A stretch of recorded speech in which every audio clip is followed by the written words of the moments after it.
Rise awake and stop not till the goal is reached. Hi guys, I am Ashutosh Yogi. स्वागत है आपका मेरे YouTube channel your ambition पर। आज हम 2 सितंबर से रिलेटेड करंट अफेयर्स के बारे में बातचीत करने वाले हैं, तो बने रहिएगा मेरे वीडियो के साथ में। और आपको वीडियो पसंद आता है तो इसे आप अपने दोस्तों के साथ शेयर भी कीजिएगा। तो शुरुआत करते हैं हम अपने पहले क्वेश्चन से।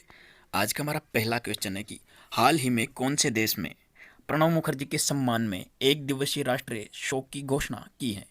तो अभी एक दिवसीय राष्ट्रीय शोक की घोषणा ये की है बांग्लादेश ने। और क्यों की है? जो हमारे पूर्व राष्ट्रपति प्रणब मुखर्जी थे, तो उनके निधन के सम्मान में एक दिवसीय राष्ट्रीय शोक की घोषणा की है। अब ये कब होगा?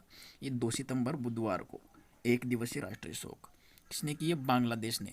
तो बांग्लादेश की थोड़ी बहुत जानकारी हम ले लेते हैं कि बांग्लादेश की राजधानी है ढाका। बांग्लादेश की जो प्राइम मिनिस्टर है वो है शेख हसीना।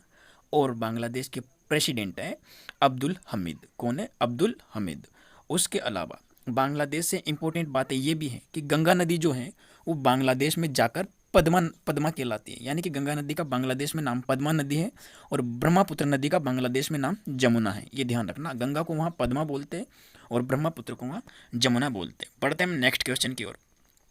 नेक्स्ट क्वेश्चन ये हमारा कि हाल ही में किसकी रिपोर्ट के अनुसार कोविड-19 से लड़कर लगभग 360 डॉक्टर्स की मौत हुई है? यानी कि अभी तक जो कोरोना पेंडेमिक है इसके चलते इनके इलाज की वजह से जो डॉक्टर्स रात दिन पेंडेमिक के इलाज में लगे रहते, तो 360 डॉक्टर्स की लगभग 360 डॉक्टर्स की कोरोना की वजह से डेथ हुई है। तो अभी ये आंकड़ा जारी किया है आईएएम ने। आईएएम ने पीएम को अभी एक लेटर लिखा था, तो उसमें कहा था कि आप सैनिकों जैसा सम्मान डॉक्टरों को भी दो, क्योंकि इन्होंने भी अपनी जान देश की रक्षा के लिए गंवाई है। तो अब ये घोषणा की है आईएएम ने। तो आईएएम की फुल फॉर्म क्या है? तो आईएएम की फुल फॉर्म है इंडियन मेडिकल एसोसिएशन।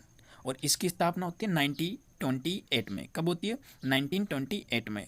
इसके अलावा इसका जो हेड क्वार्टर है वो कहाँ है? इसका हेड क्वार्टर है दिल्ली में। तो दिल्ली में इसका हेड क्वार्टर है। बढ़ते हैं नेक्स्ट क्वेश्चन की ओर। नेक्स्ट क्वेश्चन है हमारा, हाल ही में कौन दुनिया की सबसे अमीर महिला बनी है? तो दुनिया की सबसे अमीर महिला ये बनी है मैकेंजी स्कॉट। कौन बनी है अभी?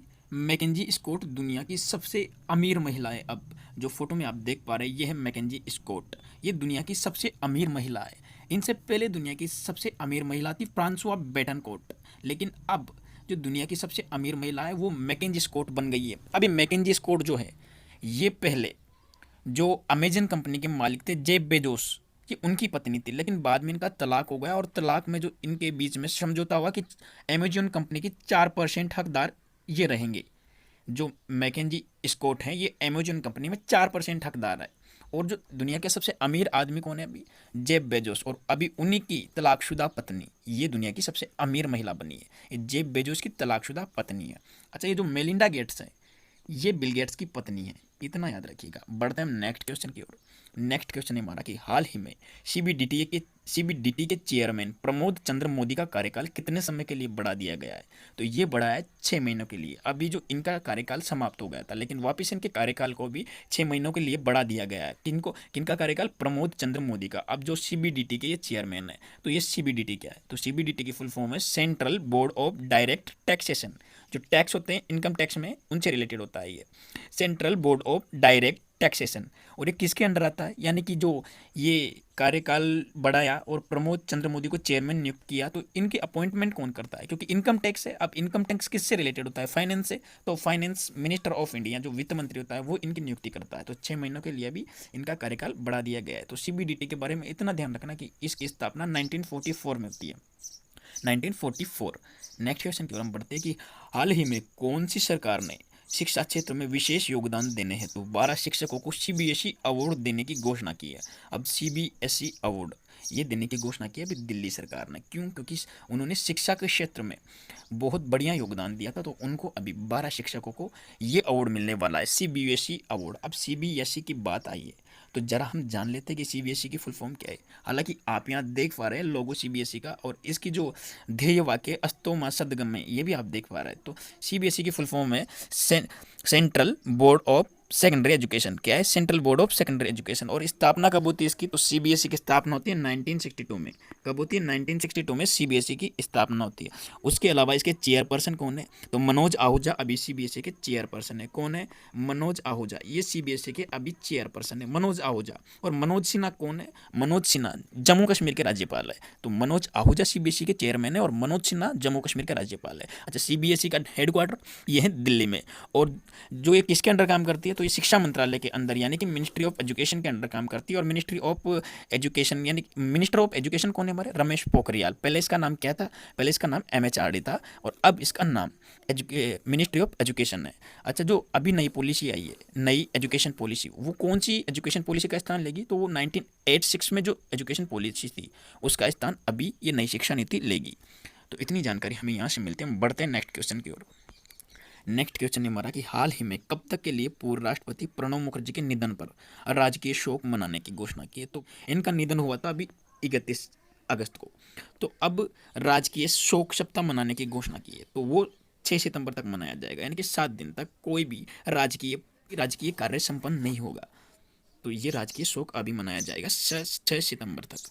बढ़ते हैं नेक्स्ट क्वेश्चन की तरफ। नेक्स्ट क्वेश्चन है हमारा कि हाल ही में रक्षा मंत्रालय ने 2580 करोड़ रुपए की लागत के पिनाका रॉकेट लॉन्चर खरीदने हेतु किन रक्षा कंपनियों के साथ समझौता किया है? तो अभी रक्षा मंत्रालय ने 2 कंपनियों के साथ समझौता किया है। और वो 2 कंपनियां कौन कौन सी? वो है टीपीसीएल और एलएनटी।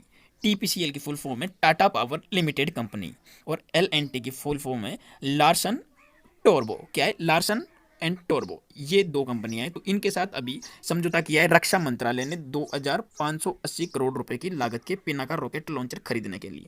समझौता बीएमएल के भी साथ किया है, लेकिन बीएमएल के साथ क्या समझौता किया है कि ये ऐसे वाहनों की आपूर्ति करेगा जो रॉकेट लॉन्चर रखने में काम आएंगे, जैसे कि ये ट्रक जो आप देख रहे हो, इनकी आपूर्ति कौन करेगा? बीईएमएल करेगा। अब पिनाका रॉकेट लॉन्चर, ये पिनाका रॉकेट लॉन्चर डीआरडीओ ने तैयार की है। डीआरडीओ, इसकी फुल फॉर्म क्या है? तो डीआरडीओ की फुल फॉर्म है डिफेंस रिसर्च डेवलपमेंट ऑर्गेनाइजेशन। क्या है? Defence research and development organisation, रक्षा अनुसंधान एवं विकास संगठन। अर्थात ये हमारे भारत के स्वदेशी पिनाका रॉकेट लॉन्चर है। अब डीआरडीओ की बात आई है, तो डीआरडीओ की स्थापना कब होती है? तो 1958 में डीआरडीओ की स्थापना होती है। और डीआरडीओ का जो कार्यालय है वो दिल्ली में है, जिसको आप मुख्यालय बोलते हो। उसके अलावा अभी जो इसके प्रेसिडेंट या चेयरपर्सन है, वो चेयरपर्सन जी सतीश रेड्डी है। कौन है? जी सतीश रेड्डी। और बलस्य मूलम विज्ञानम, ये डीआरडीओ का मोटो है। क्या है? बलस्य मूलम विज्ञानम। आप देख भी पा रहे होंगे यहाँ पे बिल्कुल छोटे छोटे अक्षरों में लिखा है बलस्य मूलम विज्ञानम, ये डीआरडीओ का मोटो है। बढ़ते हैं हम नेक्स्ट क्वेश्चन की तरफ। अच्छा, बीईएमएल की फुल फॉर्म नहीं बताया मैंने आपको। बीईएमएल की फुल फॉर्म है भारत अर्थ मूवर्स लिमिटेड। क्या है? भारत अर्थ मूवर्स लिमिटेड। और इसकी स्थापना होती है 1964 में और बेंगलोर में इसका हेडक्वार्टर है। कहाँ है? और इसके जो एमडी और चेयरपर्सन है वो कौन है? डीके होटा। डीके होटा इसके चेयरपर्सन है। और एलटी की जो स्थापना मैंने आपको बताया नहीं शायद, एलटी की जो स्थापना होती है वो 1938 में होती है और इसका जो मुख्यालय वो मुंबई में है। और अनिल मणिभाई जो है इसके चेयरमैन है, अनिल मणिभाई। ये एलटी के चेयरमैन अनिल मणिभाई, स्थापना 1938 और जो मुख्यालय है मुंबई में। उसके अलावा टीपीसीएल यानी कि टाटा पावर लिमिटेड कंपनी, ये टाटा स्वामित्व वाली कंपनी है। 1999 को इसकी स्थापना होती है। कौन है? प्रवीर सिन्हा इसके एमडी एंड सीईओ है। प्रवीर सिन्हा इसके एमडी एंड सीईओ है। इतना इसके बारे में आप ध्यान रखिएगा। और प्रवीर सिन्हा टीपीसीएल के एमडी एंड सीईओ। इतनी जानकारी हमें टीपीसीएल से मिलती है, एलटी के बारे में और बीईएमएल के बारे में। नेक्स्ट क्वेश्चन की ओर बढ़ते हैं। नेक्स्ट क्वेश्चन है हमारा कि हाल ही में किस राज्य सरकार ने रोल ऑन रोल ऑफ सेवा को चालू किया है? इसको रोरो भी बोलते हैं। रोल ऑन रोल ऑफ, ये देख पा रहे हैं आप, ये जो ट्रेन में भी ट्रक हैं, बहुत सारे ट्रक लदे हुए ट्रेन में। और इससे क्या होगा? जो रोड पर जो एक्सीडेंट होते हैं उनसे भी बचने में सुविधा होगी। और जो एक बार में जो इनका ईंधन खर्च होता है वो सिर्फ ट्रेन में लग जाएगा, बाकी जो इनका ईंधन बचेगा। तो देखिए, ये शुरुआत की है अभी कर्नाटक सरकार ने और देखो कितनी अच्छी शुरुआत की है। कर्नाटक सरकार ने रोल ऑन रोल ऑफ का जो शुरुआत की है, अब कर्नाटक सरकार ने की है। तो कर्नाटक की राजधानी क्या है? कर्नाटक की राजधानी है बेंगलोर। और कर्नाटक के सीएम बीएस येदुरप्पा। गवर्नर कौन है? गवर्नर है बज्जू भाई बाला। ये कर्नाटक के भी गवर्नर है। अब बात आती है कर्नाटक में कौन कौन से राष्ट्रीय उद्यान हैं, ये भी याद कर लेते हैं कि कर्नाटक में अभी अस्सी, बांदीपुर, उदेरमुखा, बनेरघट्टा, नागरहोल, जिसको राजीव गांधी भी बोलते हैं, और तुंगभद्रा नेशनल पार्क, ये है। तुंगभद्रा एक नदी भी है, जो तुंगभद्रा नदी है उसी पर है नेशनल पार्क है। तुंगभद्रा नदी के किनारे विजयनगर साम्राज्य की स्थापना भी हुई है। किसने की है? हरिहर बुक्का ने की थी और ये बताया कि तुंगभद्रा दोनों अलग अलग नदियाँ हैं लेकिन हम्पी में आके मिलती हैं और हम्पी को यूनेस्को की विश्व धरोहर वाली विरासत में भी शामिल किया गया है। तो बस बढ़ते हैं हम नेक्स्ट क्वेश्चन की ओर। इतना और ध्यान रखिएगा कि जो ये कर्नाटक है इसकी स्थापना 1 नवंबर 1956 को होती है और 1 नवंबर 1956 को ही मध्य प्रदेश की भी स्थापना होती है, ये ध्यान रखिएगा। बढ़ते हैं नेक्स्ट क्वेश्चन की ओर। नेक्स्ट क्वेश्चन है हमारा कि हाल ही में कौन से देश ने एग्रीटो लॉन्च किया है? आप बी, जो संयुक्त अरब अमीरात यूएई जिसे आप बोलते हो, इसने एग्रीटो लॉन्च किया है। क्यों लॉन्च किया है? जो भारत के ग्रामीण क्षेत्र के जो किसान हैं तो इनके बीच ब्रिज का काम करेगा ये एग्रीटो। भारत के जो गरीब किसान हैं, जो रूरल एरिया के जो किसान हैं, उनके बीच और जो तटीय क्षेत्र के जो देश होते हैं जो उनकी फूड इंडस्ट्री है, इन दोनों के बीच ब्रिज का काम करेगा एग्रीटो। ये संयुक्त अरब अमीरात ने लॉन्च किया है। तो अब संयुक्त अरब अमीरात की राजधानी क्या है? तो इसकी राजधानी है अबू धाबी। वहाँ की करेंसी क्या है? वहाँ की करेंसी है दिरहम। और खलीफा विलजयात अल नयात वहाँ के प्रेसिडेंट है। उसके अलावा ये सऊदी अरब, इनमें कन्फ्यूजन होता है लोगों को। तो देखिए, सऊदी अरब की राजधानी है रियाद और वहाँ की जो करेंसी है वो है रियाल और वहाँ के जो प्रेसिडेंट है वो सलमान बिन अब्दुल अजीज़ हैं। तो ये ध्यान रखिएगा, संयुक्त अरब अमीरात और सऊदी अरब, इनकी राजधानी और इनके जो करेंसी और इनके प्रेसिडेंट के बारे में। तो ये हो गया एग्रीटो ई मार्केट। बढ़ते हैं नेक्स्ट क्वेश्चन की ओर। हाल ही में कौन से देश में अगस्त माह में दुनिया के सबसे ज़्यादा लगभग 2 मिलियन कोविड-19 के मामले दर्ज हुए हैं? तो अभी अपने देश भारत में सबसे ज़्यादा, दुनिया के सबसे ज़्यादा कोविड के मामले लगभग 2 मिलियन दर्ज हुए हैं और इतना दुनिया के किसी भी एरिया में या किसी भी देश में दर्ज नहीं हुए। तो कोरोना के सबसे ज़्यादा मामले तो अमेरिका में, लेकिन डेली कोरोना के मामले आने में अपना भारत देश आ गया। तो इतना ध्यान रखिएगा। बढ़ते हैं हम नेक्स्ट क्वेश्चन की ओर। नेक्स्ट क्वेश्चन हमारा कि हाल ही में डीजीसीए ने अंतर्राष्ट्रीय व्यावसायिक यात्री उड़ान सेवाओं पर प्रतिबंध की अवधि कब तक के लिए बढ़ा दी गई है? तो डीजीसीए ने अभी 30 सितंबर के तक के लिए अंतर्राष्ट्रीय व्यावसायिक यात्री उड़ान सेवाओं पर प्रतिबंध लगा दिया गया है। अब डीजीसीए ने लगाया तो डीजीसीए की फुल फॉर्म क्या है? तो डीजीसीए को बोलते हैं कि directorate general of civil aviation. क्या बोलते हैं? Directorate general of civil aviation, ये इसकी फुल फॉर्म है और इसका हेडक्वार्टर है दिल्ली में। और डेप्यूटी मिनिस्टर हैं इसके हरदीप सिंह पुरी, जो हमारे नागरिक उड्डयन मंत्री हैं। उसके अलावा डायरेक्टरेट जनरल कौन है इसके? तो अरुण कुमार इसके डायरेक्टरेट जनरल है। किसके? डीजीसीए के। डीजीसीए को क्या बोलते हैं? Directorate general of civil aviation. ये याद रखिएगा। हालांकि अंतर्राष्ट्रीय जो व्यावसायिक यात्री उड़ानों पर रोक लगाई है, लेकिन डीजीसीए से जिनको परमिट है वो तो उन पर रोक नहीं है, वो चलेगी। बढ़ते हैं नेक्स्ट क्वेश्चन की ओर। हाल ही में किस राज्य सरकार ने जिलों में ई पास की अनिवार्यता को खत्म कर दिया है? जिलों में ये खत्म किया है अभी महाराष्ट्र ने। महाराष्ट्र के एक जिले से दूसरे जिले में जाने के लिए भी इमरजेंसी पास की जरूरत पड़ती थी, अभी महाराष्ट्र ने उसको खत्म कर दिया है। और पुडुचेरी और छत्तीसगढ़, इन दोनों ने भी, जो जिले की तो नहीं लेकिन इनके राज्यों में जो ई पास थे उनको खत्म कर दिया है, जिलों में इनमें नहीं था। महाराष्ट्र में कोरोना के मामले बहुत ज़्यादा है, इसलिए जिलों में भी जाने के लिए वहाँ ई पास की ज़रूरत पड़ती थी, तो उसको अभी महाराष्ट्र ने खत्म कर दिया। जब बात आई है महाराष्ट्र की, तो महाराष्ट्र की स्थापना कब होती है? 1 मई 1960 को महाराष्ट्र की स्थापना होती है और अभी महाराष्ट्र की राजधानी क्या है? मुंबई। सीएम कौन है? उद्धव ठाकरे। और महाराष्ट्र के गवर्नर हैं भगत सिंह कोश्यारी। कौन है? भगत सिंह कोश्यारी। और भगत सिंह कोश्यारी गोवा के भी जो गवर्नर है।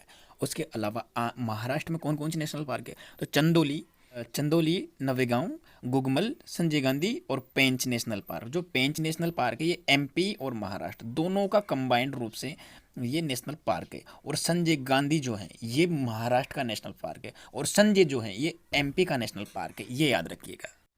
आपके लिए कल का क्वेश्चन था कि हाल ही में 30 अगस्त को कौन सा दिवस मनाया गया? तो अंतर्राष्ट्रीय लघु उद्योग दिवस, ये 30 अगस्त को मनाया गया है और आपने मुझे कमेंट बॉक्स में जवाब भी दिया है। तो अब आपके लिए आज का क्वेश्चन है कि हाल ही में किस राज्य में दुनिया का सबसे बड़ा टॉय म्यूजियम बनाने की घोषणा की गई है? आपके पास ऑप्शन है बिहार, मध्य प्रदेश, गुजरात और उत्तर प्रदेश।